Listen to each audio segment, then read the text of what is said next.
Saya percaya setelah kita mengalami kelahiran baru, ada bagian yang harus kita kerjakan. Kalau orang mau menjadi orang Kristen yang sejati, dia harus pikul salib sangkal diri. Menyangkali dirinya sendiri terhadap semua keinginan hawa nafsu dan dosanya.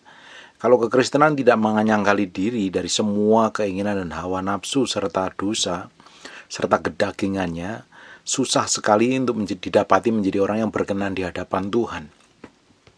Di Matius 16 ayat 24, Yesus berkata kepada muridnya, setiap orang yang mau mengikut aku, ia harus menyangkali dirinya. Disangkali dulu semua egonya, hawa nafsunya, pikirannya, kehendaknya harus ditaklukkan sepenuhnya kepada Kristus.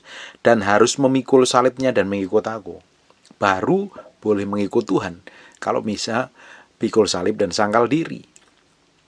Banyak orang Kristen sudah di gereja berbulan-bulan, bertahun-tahun, bahkan rajin pelayanan di gereja, tapi masih terus memiliki gaya hidup yang lama, pola pikir yang lama, karena tidak mau menyangkal diri, tidak mau ikut ambil bagian untuk diubah, diproses, dibentuk seperti yang Tuhan mau. Syarat utamanya untuk menjadi pengikut Kristus yang sejati harus pikul salib sangkal diri.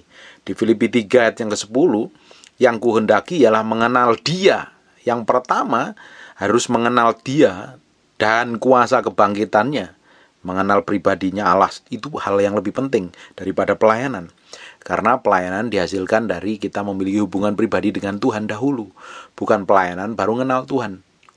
Mengenal Allah secara pribadi, memiliki pengalaman pribadi dengan Tuhan, baru Tuhan berikan kepercayaan untuk melayani. Tapi hari ini banyak orang terbalik-balik. Tidak heran pelayanannya menjadi batu sandungan. Pelayanannya tidak akan berkembang. Pelayanannya hanya seorientasinya hanya ingin dilihat manusia, untuk kepentingan manusia dan kepentingan dirinya sendiri. Tidak mementingkan kepentingan Allah. Karena apa? Pelayanan dahulu baru belajar kenal Tuhan. Karena sebuah pelayanan itu harusnya dilahirkan dari sebuah hubungan intim dengan Tuhan. Dikandung berbulan-bulan, bertahun-tahun baru muncul satu pelayanan yang menghasilkan, pelayanan yang berbuah, pelayanan memiliki pengaruh, pelayanan yang powerful sekali. Itu dilahirkan dari sebuah hubungan. Bukan seperti hari ini banyak hamba Tuhan, banyak gembala merekrut pengerjanya, pelayannya, bahkan pendetanya yang tidak memiliki kompetensi sama sekali, knowledge-nya tidak ada, terus dikasih jabatan pelayanan, ternyata ujungnya orientasi mereka pada jabatan dan pelayanan tersebut. Ketika jabatan dan pelayanan posisinya digoncang, hatinya sudah ikut bergoncang. Karena apa? Pelayanan dilahirkan karena diangkat, bukan karena memiliki hubungan pribadi dengan Tuhan. Semua pelayanan yang memiliki pengaruh yang besar, semua pelayanan yang memiliki dampak yang besar, semua pelayanan memiliki urapan kuasa, hikmat, dan pengertian itu dibangun karena memiliki hubungan pribadi dengan Tuhan. Baru dikandung dalam doa, keintiman, penyembahan, dan penyangkalan diri. Baru kita didapati menjadi seorang pelayan yang matang, pelayan yang dewasa, pelayan yang mumpuni, pelayan memiliki hikmat dan pengertian, pelayanan yang benar-benar mengalami proses dan pembentukan. Baru pelan-pelan Tuhan berikan pengaruh, berikan otoritas, berikan pertambahan hikmat dan pengertiannya, semakin hari semakin powerful sekali. Yang kundaki adalah mengenal Dia, mengenal Tuhan dahulu, itu penting. Dan kuasa kebangkitannya, siapa kuasa kebangkitannya? Holy Spirit. Harus bergantung sepenuhnya kepada Roh Kudus. Kita itu akan ngerti arah jalan kita, arah langkah kita, arah masa depan kita kalau kita ini bergaul dengan Tuhan. Kalau kita benar memiliki hubungan pribadi dengan Roh Kudus. Karena Roh Kudus Dia yang pribadi yang akan membimbing, menuntun, membawa kita ke dalam seluruh kebenaran. Dia akan membuka jalan, mengetahui hal yang akan terjadi di masa yang akan datang. Namanya saja Roh Kudus yang keluar dari rohnya Bapa sendiri. Dia akan mengerti semua isi hati Bapa. Nah, kalau kita ini memiliki pergaulan dan kenal secara pribadi dengan pribadi tersebut, kita akan menjadi orang yang berbeda. Orang yang sekedar mengenal katanya sama orang mengenal pribadinya itu beda jauh. Orang yang memiliki hubungan kedekatan dengan Tuhan pasti memiliki pengalaman perjalanan dengan Tuhan yang dalam. Ini yang membedakan hamba Tuhan satu dengan yang lainnya. Boleh hamba Tuhan baru kemarin sore, pelayan powerful, tapi belum tentu memiliki perjalanan pengalaman dengan Tuhan yang dalam loh. Bisa saja itu karunia. Tapi seseorang yang memiliki perjalanan bersama Tuhan yang dalam, melalui proses pembentukan, pemurnian, pengertian, peremukan yang ada, akan didapati hamba Tuhan tersebut memiliki kedalaman, keintiman dengan Tuhan. Dia tahu persis, kenal pribadi Tuhan. Dan pengenalan akan Tuhan kita ini tidak hanya cukup kita kenal sehari, 2, 6 jam, seminggu, berdoa berturut. Diperlukan hari demi hari, bulan demi bulan, tahun demi tahun. Semakin kita memiliki kedalaman hubungan pribadi dengan Tuhan, semakin kita kenal pribadinya. Semakin kita ngerti ritme dan cara kerjanya. Penting sekali. Banyak orang ke gereja, banyak orang bisa nyanyi, banyak orang bisa angkat tangan, tapi belum tentu dia memiliki hubungan personal dengan Roh Kudus. Belum tentu mengerti persis seleranya Roh Kudus seperti apa. Mengerti benar-benar apa yang Roh Kudus mau dalam hidupnya. Kalau kehidupan kekristenan kita ini hanya sekedar rutinitas agamawi, kita nggak jauh beda dengan orang lain loh. Kekristenan itu membangun hubungan pribadi dengan Tuhan, mengenal Tuhan secara pribadi, memiliki pengalaman pribadi dengan Tuhan yang dalam. Semakin dalam kita kenal Tuhan, semakin hidup kita akan dibawa ke dalam pusat kehendaknya, nggak ada yang lain. Tidak ada yang lain. Terus, dan persekutuan di dalam penderitanya, ini yang orang lain nggak sukai. Ini orang lain yang seringkali menghindar. Kalau orang mau menjadi pengikut Yesus, kalau orang real mau mengikut Yesus, dia harus pikul salib sangkal diri. Ikut dalam penderitaannya. Memang di sisi lain saya sering ngajar tentang hidup berkelimpahan, tapi hari ini saya ada teologi hidup berkelimpahan, ada juga teologi hidup dalam penderitaan, pikul salib sangkal diri. Memang kita diizinkan mengalami hal sulit, hal yang rumit, hal yang mustahil kadang kita lakukan sendiri supaya kita ini bergantung sama Tuhan. Karena kita ini diperhadapkan hal sulit, hal yang kita sendiri ngerti ujung pangkalnya kemana, supaya hati kita itu nempelnya ke Tuhan. Bukan kita mengandalkan pengalaman kita, mengandalkan semua teori dan uang kita, koneksi dan lain sebagainya. Bahkan kalau hari ini kita mengalami penderitaan kita itu nggak seperti penderitaannya para rasul dan para nabi loh. Mereka dibunuh, digoreng, disalibkan, dan dianiaya. Paling penderitaan kita yang Bapak Ibu alami hari ini, terutama di Jakarta, penderitaan apa paling? Gak bisa jalan-jalan ke mall, di rumah terus, suruh di rumah terus. Dan itu pun orang masih lolos saja jalan-jalan kemana-mana. Penderitaan yang dimaksud bukan penderitaan yang mengerikan kalau kita alami hari ini. Memang ada penderitaan beberapa kayak hamba Tuhan tertentu yang baru bertobat, memberikan kesaksian terlalu berani dan akhirnya sekarang di penjara. Atau penderitaan kita nggak seperti penderitaan orang-orang Kristen di Afghanistan, atau orang-orang Kristen di China, atau di orang-orang Kristen di Iran, atau di orang-orang Kristen di negara-negara Muslim.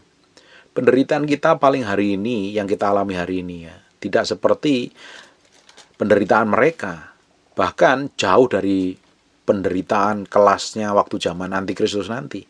Penderitaan kita hari ini yang kita alami Tuhan paling suruh pikul salib sangkal diri loh, menyangkali semua keinginan kita loh. Egomu, harga dirimu, ego kalau disuruh minta maaf dahulu enggak pernah mau, keras kepala. Karena apa? Enggak mau mengampuni, menyimpan kesalahan orang lain, dendam, sakit hati, benci, penuh marah, enggak mau ngalah. Kalau di jalan menangnya sendiri dan orang lain dianggap salah semua, boleh kami itu hal-hal seperti yang perlu disalibkan. Semua ego kita itu letaknya di jiwa. Saya udah ngajar ini beberapa hari yang lalu, Bapak Ibu bisa lihat videonya pas ibadah hari Minggu. Saya kasih judul Keselamatanmu Bisa Hilang, Bapak Ibu dengerin di situ. Tetapi Tuhan mau kita ini disempurnakan, menjadi serupa segambar dengan Yesus. Artinya kita hari ini tidak mengalami penderitaan seperti yang Yesus alami, dianiaya, bahkan mati di kayu salib. Seperti orang-orang Kristen di China, atau orang Kristen di Afghanistan, atau orang Kristen di negara-negara Muslim. Kita tidak mengalami penderitaan seperti itu. Hari ini paling kita disuruh puasa aja beratnya setengah mati. Suruh bangun pagi untuk doa aja rasanya ada perjuangan. Kita disuruh doa malah tidur.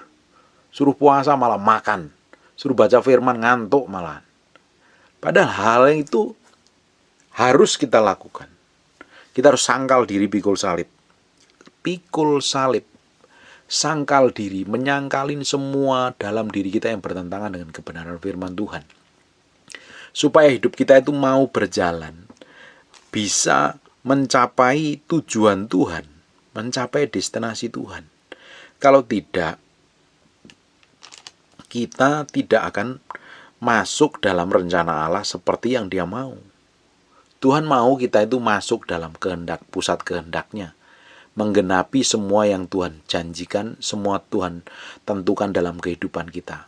Supaya kita menjadi orang yang benar-benar bisa menjadi representasi dari kerajaan Allah, melakukan semua yang Tuhan tentukan dalam hidup kita. Bapak Ibu, semua pribadi kita ditentukan punya tujuan masing-masing sesuai dengan kehendak Tuhan. Itu yang harus kita capai, itu yang harus kejar, sampai garis akhir nanti kita menyelesaikan segala sesuatunya. Bahkan Daud melakukan kehendak Tuhan di zamannya. Harusnya kita juga melakukan kehendak Tuhan di zaman kita hidup hari ini. Jangan sampai meleset. Jangan malah kita ini menjadi orang Kristen yang kelihatannya agamawi, tapi hidup kita tidak mencerminkan kehidupan seperti Kristus. Kita kelihatan banyak pelayanan, tapi kehidupan kita sebenarnya hampa, tidak memiliki hubungan pribadi dengan Tuhan. Kita udah lupa dengan doa, kita udah lupa dengan puasa, kita udah lupa dengan bersyafaat untuk orang-orang yang terhilang. Kita harus sibuk dengan pelayanan, dengan rapat, dengan pekerjaan, dengan bisnis, dengan usaha, atau apapun juga lah. Padahal Tuhan tentukan hidup kita bukan hanya sekedar bekerja nyari uang, tapi untuk melakukan segala kehendak Tuhan yang Dia mau kita kerjakan. Dan setiap pribadi itu, orang itu berbeda-beda. Tuhan taruh kepentingan Tuhan dalam setiap pribadi kita itu masing-masing berbeda-beda, dan tujuannya satu, untuk menggenapi rencana Allah di muka bumi ini, supaya kerajaan Allah itu ditegakkan di muka bumi ini. Kita harus menjadi representasi dari apa yang Allah kerjakan. Kalau tidak, suatu hari jangan-jangan kita didapati menjadi hamba yang jahat, tidak melakukan kehendak Allah. Dan saya berdoa, lebih baik kita diurusin Tuhan hari ini selama kita masih hidup, dibanding kita berurusan dengan Tuhan setelah kita meninggal. Itu lebih mengerikan sekali. Lebih baik selama kita masih hidup di muka bumi ini, kita berurusan langsung dengan Tuhan. Hati kita nempelnya ke Tuhan. Kalau ada kesalahan, memang kita harus berurusan, bertanggung jawab dengan Tuhan selama kita masih tinggal. Daripada setelah kita meninggal, kita baru ketemu Tuhan dan bisa mempertanggungjawab. Udah telat semuanya. Dan selama masih kita diberikan napas hidup berkat dan anugerah dan segala sesuatu yang terbaik yang datangnya daripada Tuhan, kita harus belajar mengenal kehendak Tuhan yang sempurna. Banyak orang senang pakai kalung salib, pakai anting salib, pakai perhiasan, aksesoris salib. Padahal salib tidak semudah, tidak seindah yang Bapak Ibu bayangkan. Salib artinya pikul salib, sangkal diri, menyangkali diri kita. Ada orang yang cintakan uang, kadang titik tertentu harus dihabisin uangnya supaya bergantung sama Tuhan. Ada orang yang terlalu sombong dan ego, titik tertentu harus direndahkan serendah-rendahnya supaya tidak bisa meninggikan lagi. Kadang kita harus direndahkan serendah mungkin supaya orang lain tidak bisa merendahkan lagi. Akhirnya Tuhan angkat pelan-pelan. Segala sesuatu yang dalam diri kita masing-masing orang kan berbeda, punya kelemahannya. Ada yang ego, ada yang pemarah, ada yang pembenci, ada yang pendendam, gampang tersinggung, susah mengampuni, dan lain sebagainya. Bapak Ibu coba cek kelemahan Ibu, Bapak Ibu masing-masing apa yang menonjol kelemahan itu. Kelemahan Bapak Ibu itu menjadi kekuatannya setan. Semua kelemahan kita di hadapan setan adalah kekuatan buat dia. Sebagai pintu masuknya untuk hajar kita, untuk hancurkan semua rencana Allah dalam kehidupan kita. Hati-hati. Kalau kita ini nggak benar-benar bisa membentengi semua kelemahan kita, kita bawa dan kita salibkan di hadapan Kristus, dan supaya kita ini melakukan kehendak Tuhan yang sempurna, didapatin Tuhan itu berkenan. Kalau tidak, semua kelemahan kita menjadi pintu masuknya setan untuk hajar kita. Tidak heran banyak orang yang ngaku Kristen bertahun-tahun hidupnya gagal terus, stres, keluarganya babak belur, cerai, kawin, selingkuh, berantakan semuanya. Karena apa? Mengizinkan kelemahannya mengendalikan dirinya, bukan kelemahan itu dipikul, disalibkan di dalam Kristus. Harusnya jadi orang Kristen harus belajar pikul salib, sangkal diri, dan tahu apa yang harus disangkalinya. Semua keinginan daging itu letaknya dalam jiwa kita. Di Galatia pasal yang kelima, semua keinginan daging itu harus disalibkan. Itu sebagai penderitaan badani kita nih. Di 1 Petrus 4 ayat pertama, jadi karena Kristus telah menderita penderitaan badani, kamu juga harus mempersenjatai dirimu dengan pikiran yang demikian. Kalau Yesus sudah menderita badani, harusnya kita juga harus sadar diri. Kita harus mempersenjatai diri kita loh. Karena kita menjadi pengikut Kristus, kita juga akan menderita bersama-sama seperti Kristus. Kalau ingat kita ini pengikut Kristus, yang diingat adalah kita hidup dalam kemuliaan, hidup dalam kelimpahan berkatnya. Tapi di sisi lain kita juga harus dimatikan semua keinginan ego kita. Tidak ada solusi terbaik kecuali pikul salib sangkal diri untuk ikut Tuhan dan didapati menjadi berkenan di hadapan Tuhan. Percuma kita pelayanan tapi keinginan daging kita masih menonjol. Percuma kita menjadi hamba Tuhan dan pendeta tapi keinginan daging dan hawa nafsu kita meledak-meledak, tidak terkontrol. Akhirnya membinasakan kita ujungnya. Saya ulang berkali-kali Bapak Ibu, dengerin baik-baik. Semua kelemahan Bapak Ibu hari ini, yang sifatnya daging yang ada di jiwa Bapak Ibu, apapun itu menjadi kekuatannya setan, itu yang harus kita sangkali, yang kita harus salibkan di hadapan Tuhan, supaya iblis tidak mempunyai keuntungan atas semua kelemahan kita. Kita harus didapati menjadi hamba yang berkenan, didapati hamba yang kudus, tak bercacat celah, jadi mempelai Kristus. Ternyata jadi orang Kristen tidak hanya hahaha, sorak-sorai haleluya, dengar khotbah berkat terus. Saya ngajar berkat selama sebulan berturut-turut, 30 hari berturut-turut saya ngajar hidup berkelimpahan. Saya cinta dengan berkat Tuhan. Tapi di sisi lain kadang kita diizinkan dalam proses peremukan supaya manusia roh kita itu keluar. Bapak Ibu meski baca bukunya Watchmeni, remunya insat keluarnya roh. Bagaimana diizinkan, diremukkan begitu rupa di dalam diri kita, dimatikan semua keinginan daging kita, ego dan hawa nafsu kita nih. Ada beberapa orang ini suka dihormatin, pengen menonjol, bangga melakukan segala sesuatu, dia sanggup bisa melakukannya, dan mampu untuk melakukannya, dan bangganya luar biasa. Dan hal-hal seperti itu kadang perlu diizinkan Tuhan untuk diremukkan begitu rupa, supaya kita berjalan dalam pusat kehendaknya. Ada hal tertentu yang kita harus benar-benar salibkan. Ada hal tertentu yang benar-benar kita harus tanggalkan begitu rupa. Salib bukan sebagai perhiasan di telinga dan di kalung pakai berlian, kelihatannya manis. Tapi menghidupinya itu perlu perjuangan, perlu kematian setiap hari. Salib itu berbicara kematian. Mati terhadap diri kita sendiri. Mati terhadap ego, hawa nafsu, keserakahan, kepentingan diri sendiri.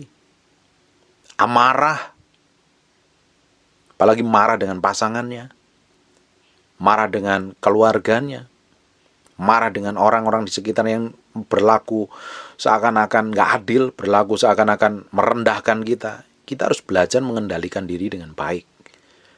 Menjadi percuma saja kita rajin ke gereja, tapi kelakuan kita masih mencerminkan sikap dan pola hidup orang dunia. Pola pikir, cara pandang kita seperti orang dunia itu akan percuma saja kita jadi orang percaya, jadi orang Kristen. Makanya tidak heran gak banyak orang Kristen yang dipakai Tuhan luar biasa. Karunia Tuhan gak bekerja, urapan Tuhan gak bekerja, jadi orang Kristen yang mediocre, biasa saja seperti yang lainnya.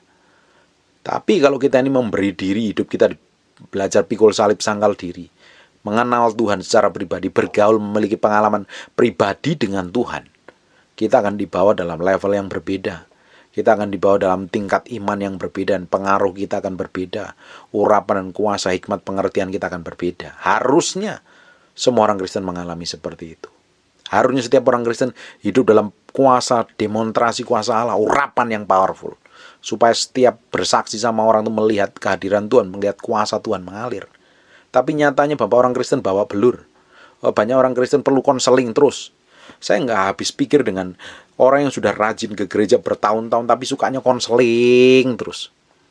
Nggak tahu apa yang perlu dikonseling. Harusnya bisa mengonselingin diri sendiri. Cukup dengan 3 tahun ikut Tuhan, bersekutu dengan Tuhan, memiliki pengalaman dengan Tuhan, Bapak Ibu menjadi dewasa di dalam Kristus. Bapak Ibu bisa menyelesaikan masalah sendiri, bisa berdoa sendiri, bisa nengking setan sendiri, bisa doain orang sakit sendiri. Harusnya levelnya seperti itu. Bukan didoain, ditumpangi tangan, diuyak-uyak, diurapi minyak sampai basah semua, minta dilepasin, nggak tahu apa yang perlu dilepasin lagi. Harusnya kekristenan kita itu bertumbuh. Paulus dalam satu tempat dia berjalan, tinggal di situ 3 tahun, setelah 3 tahun ditinggal, begitu rupa. Saya percaya kalau udah 3 tahun harusnya udah dewasa mengikut Tuhan, karena tiap hari memiliki pergaulan pengalaman dengan Tuhan. Kehidupan kekristenan kita itu tidak akan dewasa terus, tidak akan mengalami pertumbuhan kalau kita nggak menggali firman, makan firman sendiri. Bapak Ibu, hari ini puji Tuhan udah ada sosial media, Bapak Ibu dengerin semua khotbah, ada di semua pendeta besar, pendeta kecil, pendeta terkenal, nggak terkenal, ada di YouTube. Bapak Ibu bisa klik dan dengerin. Tinggal pilih aja pendeta yang sesuai dengan kebutuhan Bapak Ibu, bisa dengerin semuanya, ada. Semua judul ada. Bahkan saya khotbah dulu banyak sekali tuh, Bapak Ibu lihat judulnya apa, Bapak Ibu bisa dengerin. Tapi percuma saja menjadi dengerin khotbah kalau nggak dilakukan. Berapa banyak orang sukanya dengerin khotbah tapi hidupnya bawa belur. Kenapa? Nggak melakukannya. Nggak mau ambil bagian. Ada hal yang kita harus ambil bagian. Harus kita kerjakan dahulu baru kita akan mengalami kemenangan. Kalau tidak, kita akan menjadi orang Kristen yang ngawang-ngawang di angkasa terus. Haleluya, haleluya terus. Tapi hidupnya berantakan. Hidupnya nggak berkemenangan. Hidupnya bawa belur terus. Pikul salib sangkal diri. Itu adalah teologi kesengsaraan. Memang kadang ada hamba-hamba tertentu yang dari kota besar dipanggil ke pedalaman dan mereka menderita itu sebagai penderitaan kok. Setiap orang punya jatah penderitaan masing-masing. Saya punya jatah penderitaan masing-masing yang Tuhan izinkan dalam kehidupan saya. Bapak Ibu juga memiliki penderitaan masing-masing yang berbeda kadarnya, sesuai yang Tuhan tentukan. Saudara yang terkasih juga memiliki kadar penderitaan yang berbeda sesuai yang Tuhan tentukan. Masing-masing kita tuh memiliki yang. Nah, kita harusnya melewati itu dengan sukacita, dengan damai sejahtera, dan hidup dalam kebenaran, bukan hidup jatuh dalam dosa waktu mengalami proses peremukan, proses masalah-masalah yang terjadi dalam kehidupan kita itu kadang diizinkan Tuhan untuk meremukkan kita. Belajar kita pikul salib, reaksi kita itu akan menentukan kita ini menjadi orang yang benar-benar berkenan di hadapan Tuhan atau malah orang yang kedagingan sama sekali. Bapak Ibu bisa cek rohani Bapak Ibu, lihat reaksi kalau orang ngomong sengak, ngomong bencek, ngomong nyelekit, ngomong nyinggung, merendahkan. Coba lihat reaksi pertama keluar dari mulut Bapak itu menentukan Bapak itu rohani atau kedagingan. Reaksi kita akan tampak nyata bahwa kita ini mencerminkan manusia rohani itu manusia kedagingan, manusia duniawi. Karena banyak orang yang beragama tapi kelakuannya seperti setan. Bahkan tidak kenal Tuhan. Bahkan menjadi kaki tangannya iblis. Orang model seperti ini nggak bisa dipercayakan perkara-perkara ilahi. Karena dagingnya, hatinya, egonya yang mengendalikan, yang mengontrol. Dan ujungnya akan membinasakan. Dan saya berdoa apa yang saya sampaikan ini tidak enak sama sekali. Nyinggung ya, keras ya. Kalau Bapak Ibu mau dengar puji Tuhan, kalau nggak mau dengar nggak usah. Karena semakin didengar, kalau Bapak Ibu tersinggung artinya Bapak Ibu perlu bertobat. Saya pun dengar khotbah saya juga, saya harus bertobat dari semua kedagingan dan keinginan daging saya. Jadi saya berdoa kita semua akan didapati menjadi orang yang berkenan di hadapan Tuhan. Melakukan segala sesuatu sesuai dengan ketepatan ilahi. Apa yang kita kerjakan, Tuhan dapatin senang dengan semua apa yang kita kerjakan dan nama Tuhan dipermuliakan. Amin. Ambil bagianmu masing-masing. Ambil bagianmu. Nikmatin kalau Bapak Ibu mengalami penderitaan. Apa hari ini? Bisnismu hancur, bangkrut, kekurangan. Atau saudaramu atau keluargamu, orang yang kamu kasihi dipanggil Tuhan gara-gara pandemi COVID. Itu adalah bagian yang Tuhan izinkan untuk meremukkan hatimu supaya semakin hari semakin nempel kepada Tuhan. Ada beberapa orang yang bangkrut terlilit utang.